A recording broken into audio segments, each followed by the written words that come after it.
How do you get to faith, and what happens when you do? Why is that a great destination to go in? Let's say I'm going to pretend I'm in the C-suite. I don't have a job. I want to get the job I want. I want to land it quick. I want to land it at a better salary, whatever my value is that I think I'm worth. But right now, it doesn't feel like that's the case. We're in the last quarter. Companies are making all kind of budget decisions. It's not the right time. So that could be viewed as a negative scenario. Well, if I don't attach some meaning to that, I'm going to miss it. I mean, just because things are uncertain right now doesn't mean that I'm bad or that I'm wrong, but the negative event, the negative situation, that's where opportunity is. That's where you can find meaning. And that's not a mindset. That's a spiritual skill. That's a skill of faith. Because if your faith, your belief, your sense of purpose, your meaning, those are all reaching to you where you are right now in the fourth quarter, at the end of the year, with no job. But if we don't practice the spiritual skill of seeing meaning in that, we're going to miss it. And if we miss the meaning, you're going to miss life, man. The idea of job security is outdated as a landline. If you haven't been in a search for a while, it's probable you will at some point, by choice or not. Most executives admit to staying way too long or sense what's coming and justify staying anyway. There's another reason. The faulty belief that navigating to what's next will inevitably be worse and has to suck. Screw that. Lauren Greif has spent a lifetime in corporate and executive search, calling bullshit on stale career advice that most still use. This is Career Blast in a Half, the career podcast for executives ready to cut past outdated career advice to fuel your outcomes now. So let's go. All right, I'm not going to lie. This is a hell of an episode, and I probably shouldn't be swearing on it because what we're talking about is faith, and we're talking about faith as it relates to uncertainty, especially uncertainty in your career. And we're having this episode the day after the election with a lot of uncertainty swarming around the world, especially in the United States after a lot of emotion last night. But the emotion isn't a new thing in our careers, and either is uncertainty. And so our guest today is Dr. John Page, and many of you may know Dr. John Page because he is very active on LinkedIn. In a minute, he's going to introduce himself, but the reason why he's on this show is because we cover all kinds of career experts across so many different sectors, but John is the only one that I know that is dealing with uncertainty from a level of faith. So Dr. John, and I'll just call you John for now. John, thank you so much for being here. Thank you for being such a wonderful part of our world on LinkedIn. And also for so many of us, I can speak from a more personal standpoint to say you have been there for me in some of my really dark and challenging times, on the phone with me, helping me through so many things. And I just appreciate that and you coming on the show today. No, I appreciate being here. Thank you for inviting me to be on a podcast. I think this is my second one. So this is big stuff. I'm with the mighty Lauren Greif. So this is a great treat for me on this Wednesday to be here with you. And I hope I can help folks understand meaning in the midst of uncertainty, help them find purpose in the midst of the uncertainty. Because if there's one thing I know, there is certainty in uncertainty. It's always going to be there. It's always going to be there. And so how did you come to this kind of vertical or this sector of faith? Because many of you know you as you are now, but like so many of us, we had a career before we had this career now. Yeah. So bring us up to date on what got you to LinkedIn, because you haven't been here forever. But you're making I have some not. serious headway. No, I came to LinkedIn to find a job. I had been in ministry for 25 plus years. Before that, I was a copywriter in advertising, marketing, corporate communication, worked for an oil and gas firm back in Oklahoma, all these kinds of things. Got into ministry, like I said, lived there for most of my adult life. I had a career, married, two daughters, all that kind of stuff. And then a few years ago, things came to a head. Um, I had been looking probably for 5 years to get out. I didn't really know that until about 2 years ago, where it really just came face to face with me of this is not working anymore. It's not working for me. It's not working for my family. It's not working for my faith. It's not working for my mental health. And I made the decision. I left a guaranteed salary, guaranteed benefits, guaranteed job. I could have coasted for the next 15 years until retirement, would have been no problem. And I decided I didn't want to do that. It was going to have too high of a cost. And so I'm going from guaranteed everything to guaranteed nothing. Okay, I want to stop you for 1 second. Okay, because this is not just something that you're talking about for others. You've lived through a lot of uncertainty. You Oh, just yeah. really crystallized it. I went from guaranteed everything to guaranteed nothing, Yeah. right? And many of us who have been through layoffs, myself included, many of us who, thought it was supposed to look like this, it doesn't look like this No. anymore. And many of us also, I like what you said, it wasn't working, right? Yeah. Something wasn't working. For some people, it's values. For some people, it's just the moral dilemma. That's where it was for me. What was it for you that when the neon sign kept saying, hey, this isn't working, and then you know how it goes, those neon signs don't get any dimmer either. No, that's for sure. It was a big blaring sign of get out and get out now. And I paid attention to it this time. I think that sign had been blinking, like I said, for a few years. There were three factors mainly that came into play. One, they wanted me to move, and we had just bought a house in a seller's market back in 2021, 22, wherever that was. And they wanted me to move. And my wife was already ensconced in her career. She had made progress. She had been promoted. This is where she was going to be working. That was not going to work. Just on a very pragmatic thing, I'm not going to rip up my wife's career so that I can move into this 2 hours south of where we live and lose money, lots of money on a house. That from pragmatic view, I'm not doing that. I'm just not going to do that. That alone would have been enough. Okay, But so a then add life in kind of change, the, like a geographic change, was like, not going to happen. oh yeah, completely, completely. It would have ripped up my wife's career. Would not have been great for our marriage at all. We would have survived. We would have been fine. We've been married long enough to, you know, deal with that kind of stuff. But that one thing alone wasn't going to be worth it.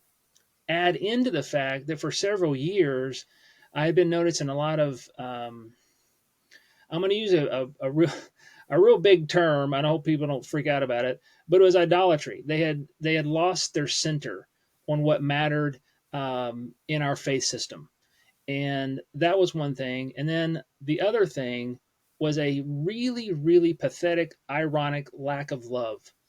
Of Mm, all the places in our society where you're supposed to have acceptance, what I was continuing to see was a lack of that acceptance, narrowness, exclusivity, division, a lot of judginess, a lot of narrow mindedness. mm, And I no longer wanted to be the public face of that. It was, it mm. was, it was affecting me in my body, in my mind, in my spirit. I could no longer be the public face. And if I was the pastor, the CEO of this nonprofit organization, I mean, I was the public face. All things came to me. It all came to my door. Mm, I couldn't and I wouldn't do that anymore. mm, There was a higher value at stake, which is my own sense of self and my sense of integrity made the decision for me, really. mm, So those three factors coming into play said it is time to get out and you need to get out now. And I mm, couldn't have been any more clear that that was the case. And so I had 2 months maybe to shift gears, to transition, to say, okay, this is the thing. I'm going to be out. I had to take leave, which means all salary, all benefits, everything stops. I had to get a job. Like I had to get a real job because we ministers we only work 1 hour on Sunday and play golf the rest of the week. So I had to get some real work, and so that's how I got on LinkedIn. I needed to get a job. So I want to really go in deep on uncertainty, Yeah. because uncertainty is not only something can we all relate to. It hits us differently at different times, right? We may have uncertainty. We don't know what college we're going to go to. We may have uncertainty. We don't know who we're going to end up with. We may have uncertainty about our health. But in this climate, as it relates to the uncertainty that is facing us now, how are you working with all of us in your own business and counseling folks around how to navigate through uncertainty with their careers? Here we are, fourth quarter, right? Mhm. And also where the element of faith comes in. And I want to make sure that everyone understands this. Regardless of what religion you subscribe to, regardless of where your interests are in spirituality, you can still have faith. Faith isn't necessarily, tied to a specific sector Yeah. or place. And I'd love for you to do us a favor, since faith is your job, is really help us understand what your definition of faith is and how that also definition applies to uncertainty. Yeah, sure. Yeah, I mean, faith for me really is looking at that which you can't see, and there's a lot we can't see. The future, we may have an idea, but we're gonna be as certain as we can be that the future is going to unfold in our favor. That's what we think. There's some faith to that. I mean, if you're in the midst of a job search, you're having faith that you're going to get a job, that whatever Mm-hmm. you've done in your career is going to matter enough that you'll get the job. And in Mm-hmm. your mind, you probably have set a timeline. I'll have a job by Christmas. That's a faith statement. That's nothing to do Mm-hmm. with religion at all. That's a faith statement. It's saying I feel inside in my interior I will have a job by this time. That is a statement of faith. And you're making that statement of faith in the midst of a very uncertain environment. How do you know you're going to have a job? How are you going to have you're going to have it by Christmas? You don't. You don't know any of that. But you have faith that you will because you're doing X, Y, and Z. You're working with Lauren, or you're updating this, or you're talking with these people, or you're networking. Those are all faith actions, making the faith real. Well, in uncertainty, uh, all bets are off, right? But are they? Are they? Can't you have bulletproof faith even in times of uncertainty? You can if you if you nail down the reality that in the midst of uncertainty, negative things are going to happen. The Mhm. uncertainty itself is a negative or adverse kind of situation. It's interesting. Adverse, it means turned against, right? If you're in an adverse situation or there's uh, it means it's harmful to you. And so you're going to make that situation, that scenario, that challenge, that struggle, you're going to make it the enemy. And that's the very thing you don't need to do in a negative adverse situation. Okay, let's take this into real time. Okay, Yeah. because this is like, I can follow this, but so I'm going to play this role. So here you are, right? And I'm just going to bring up some of the things that I hear in the marketplace all the time, right? Yeah. So the reason why I'm not I'm I'm I'm not going to move forward with my job search right now is because the market is the adverse effect that's happening. So how would faith come in here? Because people are looking at such, oh, I'm seeing all these layoffs. I'm at a certain age. I'm dealing with uncertainty that it's fourth quarter. I'm just going to wait until first quarter Mhm. because I'm going to have more certainty then. How does faith come into a scenario like that? Um, it's a pretty big statement of faith, a pretty big leap of faith to think that the turning of a calendar page is somehow going to make everything okay, that somehow January is going to be magically better than December. That's almost delusional. Just because, oh, it's a new calendar year, therefore, oh, it's going to be better. That's a promise you're making to yourself about a reality that doesn't even exist. Mm. We all want something new, the start of the next month, the start of the next week, the start of the next quarter. We all want this next thing that we're thinking is going to be in the future is going to be the reality that we've dreamed of. Mm. Everything is going to be better. We're guaranteed nothing of that. No one is immune from that. Just because you hit a home run 10 years ago and rode the wave in the C suite for the last decade guarantees you nothing. Nothing at all. That is certain. Mm. We're guaranteed nothing. That is what's certain. And so if we fool ourselves, and faith can do that to us sometimes, we can have more faith than we probably should about our own belief that our future is going to be automatically better because it's going to be in the future. Because what we're going through right now is so negative, the future automatically is going to be better because it's not now. Mm. Mm, not sure that's a true statement. Okay, Maybe so a faithful then the statement. question is, right? Okay, so here you are with all these same conditions. How do you get to faith? How do you get to faith, and what happens when you do? Yeah, I mean, look at Why is that a great destination to go in? yeah, I mean, if you look at the situation, let's say I'm going to pretend I'm one of your clients. I'm in the C suite. I don't have a job. I'm working with you. I want to get the job I want. I want to land it quick. I want to land it at a better salary, whatever my value is that I think I'm worth. Um, but right now, it doesn't feel like that's the case. We're in the last quarter. Companies are making all kind of budget decisions. It's not the right time. So that could be viewed as a negative scenario, negative challenge. Well, if I don't attach some meaning to that, I'm going to miss it. Mm. I mean, just because things are uncertain right now doesn't mean that I'm bad or that I'm wrong. But the negative event, the negative situation, that's where opportunity is. Hmm. That's where you can find meaning. And that's not a mindset, that's a spiritual skill. That's a skill Mm. of faith. Mm. Because if your faith, your belief, your sense of purpose, your meaning, those are all reaching to you where you are right now in the fourth quarter at the end of the year with no job. The universe, God, your faith is all speaking to you right now. But if we don't practice the spiritual skill of seeing meaning in that, we're going to miss it. And if we miss Mm. the meaning, you're going to miss life, man. Mm. So give us a way.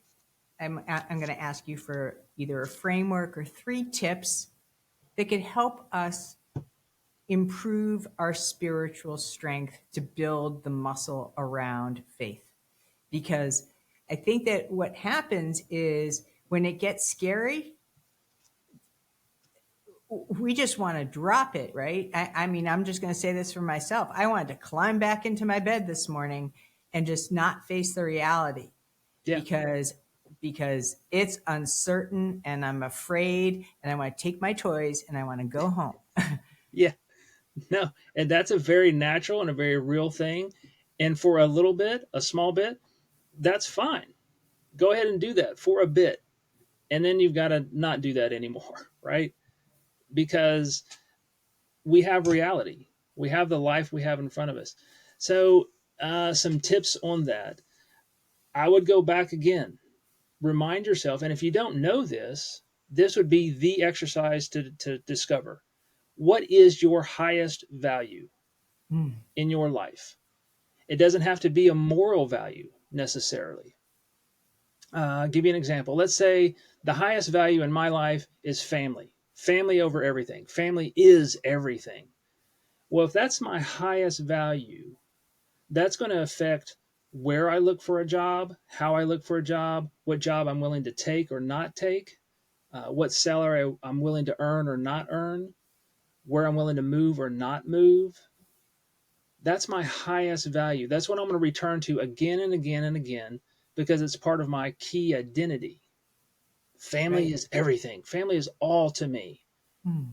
Well, everything is going to factor through that lens. And that Well, also that means is, where you might work, right? Because I mean, yeah, in the example that you shared, the fact that your wife had established her roots was also a key determining factor in your reason for not moving. Additionally, for our listeners, if your value is your family and it means at this time in your life you are willing to make a compromise, that's fine too, right? There's no yeah, right or wrong. It's just what it is for you. And you may decide this is my big swing moment, yeah, or you may decide, guess what? I've already had those big swings and I don't really want to be in the C suite because I know that what comes with that is pretty certain, right? It means a lot. It means a lot more of, maybe hours or travel or any of these other things. So make sure that you're signing up for the right thing and that your values, and we talk about values alignment a lot, but that your values are in the hierarchy of what it is that you're looking for, because otherwise you're going to get yourself either on the phone with a recruiter who has a bright shiny object and try to sell you something, and or you're just going to go spend a bunch of time on LinkedIn and you're not going to necessarily align with the people that are your peeps. yeah, exactly, exactly. And just because you've been in the C-suite, does that mean you have to go back to the C-suite? That you're limited to that? That's what I'm talking about. Your that highest value. The other thing I would advise for people is think about the moments when you've had the best sense of peace. I mean, a tangible, real sense of peace in your life. I'm willing to bet it had nothing to do with work or what your title was. It may be, and if so, that's fine. Identify it. I mean, really specifically, where you were at peace, not about stress, but a real sense of I'm doing what I'm supposed to be doing. I am who I am, and I am in the best place I can be with this. What was going on around that? Those kinds of identifications will help you pinpoint that spiritual sense of faith, that belief, that purpose, and that will play a factor in then how you look and pursue different job opportunities, right? So I just have to ask you, is peace also tied into certainty? And I have a clear sense that I'm either doing what I'm supposed to be doing, or maybe even doing what I'm not supposed to be doing. Like the way that you had described that clear delineation between I got to go and I got to go now. And there's no talking me in and there's no talking me out. Yeah, I had, even though it was a very stressful situation and a very stressful couple of months, 2 or 3 months, I had peace in that moment. Right. And so I had peace in that because I knew deep inside, I mean, a tangible, not a woo woo kind of thing. I mean, a tangible, distinct feeling I am doing what I'm supposed to be doing. Did I know for certain where I was going? No way. I did not. What was certain was that I was doing what I was supposed to be doing, which was Mm-hmm. leaving. Mm-hmm. There was a certainty in a very specific way, even in the larger picture of the uncertainty of what's going to happen now. So that's what folks can do is think about when you felt that. What was going on? Why did you feel that sense of peace, that not contentment, but you just knew? More than a Mm-hmm. gut feeling, it's a very tangible kind of thing, but you knew. Well, you want to get back to that in the midst of what you're doing right now. I love You that anchoring, right? And you're mm, actually bringing me back a lot. I had that in my world. I call it the moment of clarity, right? yeah, I had that moment of clarity too when I knew I was going to get divorced. I advocated for it. It was so clear to me, and it didn't just show up overnight either, right? yeah, Like it was kind of brewing, and then all of a sudden, phew, Same with when I left corporate. Same with when I stopped drinking. All of those things, again, not very, not like, like I hear the angels or anything. It's more like, banging against the wall. You done? And so I think that sometimes those wake up calls, as you described, right? You did, it found you. It was brewing, but it found you. And then you kind of got that moment of clarity. And I think we all go through various times of moments of clarity. I want to offer, if it, if you might be having one now, just let us know, because oftentimes it doesn't get quieter, and as that it's a real thing if it's building momentum or getting louder. So those are Yeah, usually times to say, that's don't a ignore me. no, that's a good point to make. That sense of um, the momentum coming along, and people, if they're paying attention, and that's why I mentioned the spiritual skills of that, of engaging with that which is bigger than you. Some people Mhm. call it universe, I call it God. Whatever your faith or belief or mindset, or not mindset, but meaning system is, that's fine. um, but if we don't engage in that connection with that which is bigger than us, one, we're going to miss the meaning. Second, we're not going to have a sense of peace.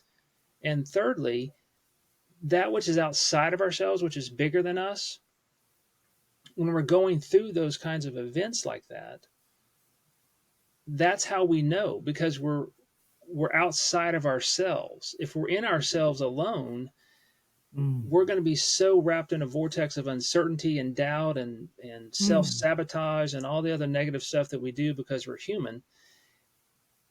But it doesn't have to be that way. And if we can if we can look at what's going on in our life as the present moment. So right now I'm in the present moment. I'm one of your clients and I don't have a job. I want one, but I don't have one. That's uncertainty. Well, I can avoid it. Mhm. I can embrace it. That would be my suggestion, is embrace it. Embrace the Mhm. uncertainty, because that gets you into a new moment.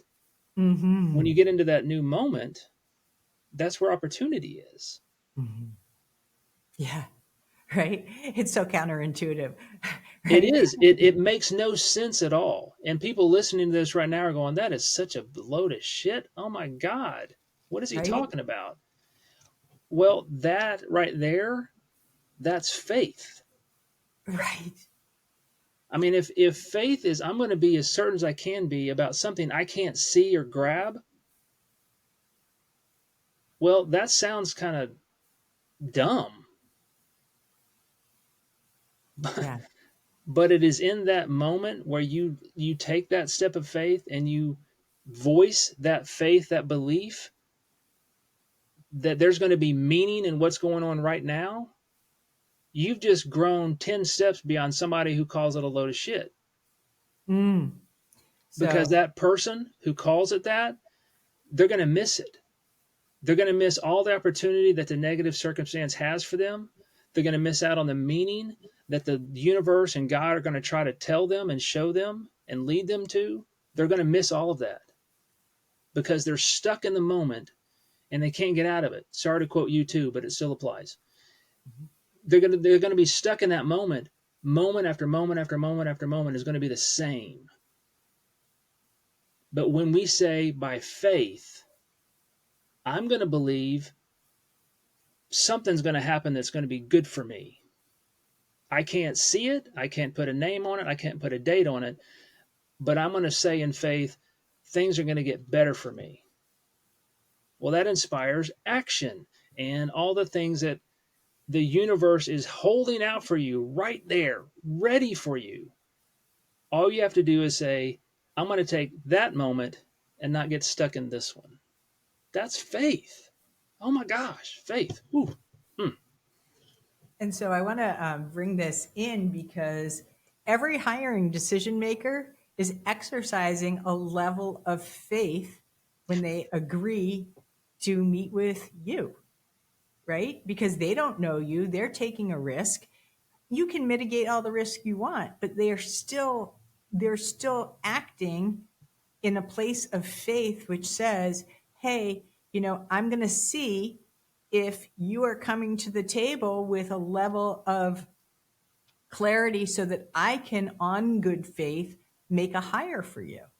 Because Right. as much as I know, I still don't have 100% certainty because we don't necessarily know each other. You haven't worked in my company yet. Right. And so part of this challenge is it's hard for other people to have faith in you when you don't have it in yourself. That is right on point. That is right on point. And it will come across in the interview. It will come across in your face. It will come across in your voice. In the interview, they may not be able to label it like we just did right now, but they're going to know. They're going to know Oh, they're something going to, is off with this person. Um, they may say it in ways of they didn't bring enough energy to the interview. right. Well, what that's saying is what we saw when we talked with you is you don't really believe in yourself. You don't really believe of what could happen. You don't believe enough in really anything for us to take a chance that it's going to work out with us. All that's going to come out simply because the lack of belief, the lack of faith, and all of those are spiritual skills, meaning just that we're working with something that's beyond ourselves. That's all that means. So I love that you keep talking about spiritual skills, right? Yeah. Skills. This is a world of skills based learning. People are hiring for skills, right? This is just the way it is. The days of your pedigree and your title. Well, guess what? Like those are nice to have. I guess you could call them table stakes, but there's something bigger that people are hiring for because, two resumes back to back, somebody's going to move forward and somebody's not.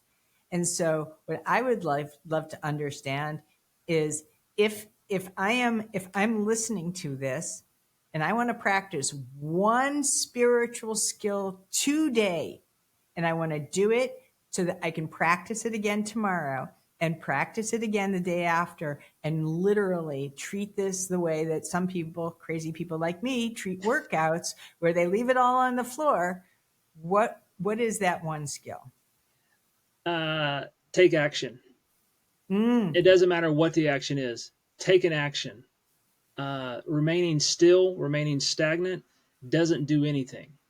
mm. And in taking the action, people are like, well, what's the result going to be? Or what's the ROI going to be? It doesn't matter. Screw all that.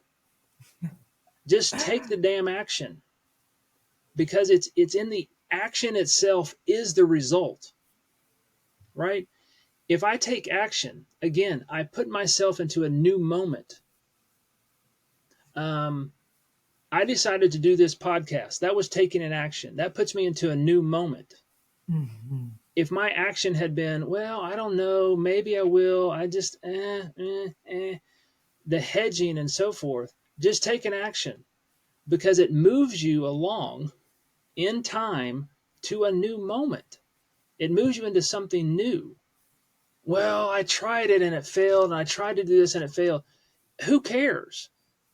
Because what you're doing, if you take an action and you fall on your face, then what you did was you took an action and you have an opportunity to learn something, which is, you know what? I'm going to look at the ground before I take a step and make sure I'm not stepping on a rock that's going to cause me to fall and fall on my face.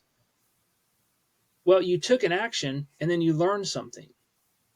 And then because you learned something, you now have additional knowledge. Okay, they're not going to like this, right? Because I think a lot of people think that faith is doing something inactive and just sitting and getting clarity and also, in many cases I build my faith through prayer, through meditation, through doing other things. But you're not saying that, and I'm not saying that those other things aren't part of the equation, Sure. but you're saying I asked you one skill and you said to take action. So this probably doesn't sound like the kind of spiritual or faith advocacy that you may have been ready to sign up for here. But Yeah, I what mean, I I always can like to think is that in the action, that's the window that faith decides to jump through. absolutely. I mean, the taking of the action, that is a faith-based thing. I mean, faith without action is dead. I mean, I'll show you all kind of ancient texts that'll show it to you. But if you say that you have faith and you're not taking action on that faith, then it's dead. It doesn't exist. It's not there. It's not real. And so take it out of the religious context of all that. I have faith in myself that I want a job in the C suite at this level in this geography for this reason. Okay, I can have faith in that all I want. Until I take action on that faith, it's dead. It doesn't mean shit. You have Right. to take action. If I have faith in that, I'm going to find a coach. I'm going to work with Lauren because she's an executive career strategist. I'm going to do this. I'm going to do this. I'm going to take this action. That's faith lived out. That is faith in action. And faith in action is faith. I Well, mean, that's that's the belief. That's where the purpose comes from. That's where the meaning is gleaned from. Dr. John Page. I mean, when people come to you, they're not just coming for things related to their careers, they're coming for all other kinds of reasons. Help us understand now that you've left the ministry and you are building your own practice, the ways in which you're helping your clients to really be able to navigate their lives, whether it's in a time of uncertainty, which is probably a big umbrella, right? Or other ways. Help us understand what it is that you're cooking up and what faith you're taking in your skills in your practice. I help them identify what's going on with their story. I Mm. mean, when they come to me, we have an intake interview, 15, 20 minutes, just kind of feeling each other out on what's really at stake and what they really want to talk about and this kind of thing. And what I find over and over with people is whatever the presenting story, that's not really the story. I help them get at what's behind the story, what's between what they're Mm. saying.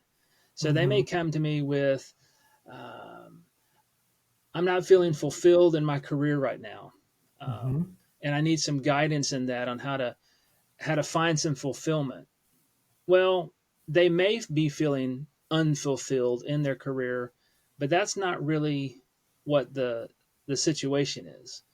The situation is uh, their marriage is on the rocks for this reason or that reason, or something's going on with their adult children, or something's happening with their aging parents, and those kinds of things.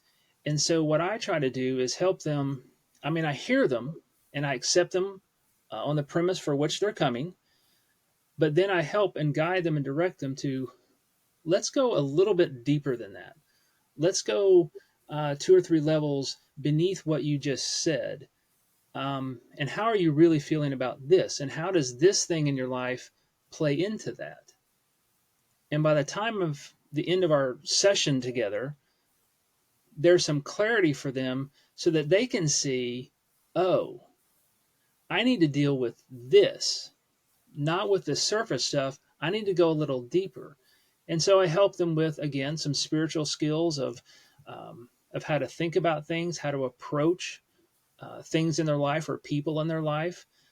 I've gone even to the level of here are some phrases you can use when you're faced with XYZ situation. And the more they practice that, again, it's a spiritual skill because they're connecting with that which is outside themselves. That's all they're doing. Then they begin to have a level of comfort, a level of ease. And when they're at ease with themselves, they can be their true self. And when they are their true self, their authentic self, then the problems they thought were problems become less so. I don't really help, I don't really solve problems for people. They're their own best solution. I help get them to the place where they can be that solution for themselves. Mm. And that requires some guidance, some advice. Some of it is straight up spiritual stuff in a religious kind of way, because some people need that. That's fine, but it doesn't have to be that. And so I say it's spiritual guidance, again, because I want you to connect with that which is bigger than you, which is outside yourself. I mean, we are great, awesome people, fantastic brains and hearts and emotions. But without that connection to something bigger than us, larger than us, outside of us, we're going to be spinning our wheels. On that note, thank you for listening. Thank you for taking the time to actually engage with something bigger than yourself, which is this message, right? We normally come in with very, very practical and tactical tips on your career. This one might have been a little bit outside of the box. And I love that because this is an untapped resource that you probably haven't really considered. That being said, if you did like this episode, please do us a solid. Please give us a review on Apple Podcasts or Spotify. Our podcast is growing and it's all because of you guys. And every single day I'm getting these messages and I really appreciate it about how these episodes have helped in your job search, to rethink your career, and also how to overcome so many of the beliefs and noise out there in the system with respect to age and biases and marketplace and hiring and all that stuff. So thank you for listening. And please also, you'll have the link right below to follow Dr. John Page on LinkedIn and find out more about his services. Dr. John Page, thank you for being a friend, a source of sanity and true guidance in so many of the areas that I've had uncertainty around. And thank you for being here for all of our listeners. I enjoyed being with this was a good time, Lauren. I wish we could talk for hours and hours, but I know For you've got a hours. podcast link. So thank you for having me. It was a joy to be with you today. Thank you so much. Thank you for joining today. We appreciate your listening ears. Big time. We ask this: use these tools, not tomorrow, right now, and share them by spreading the love, leaving us a rating and subscribe so you don't miss the next career blast in a half. Most of all, thank you for you.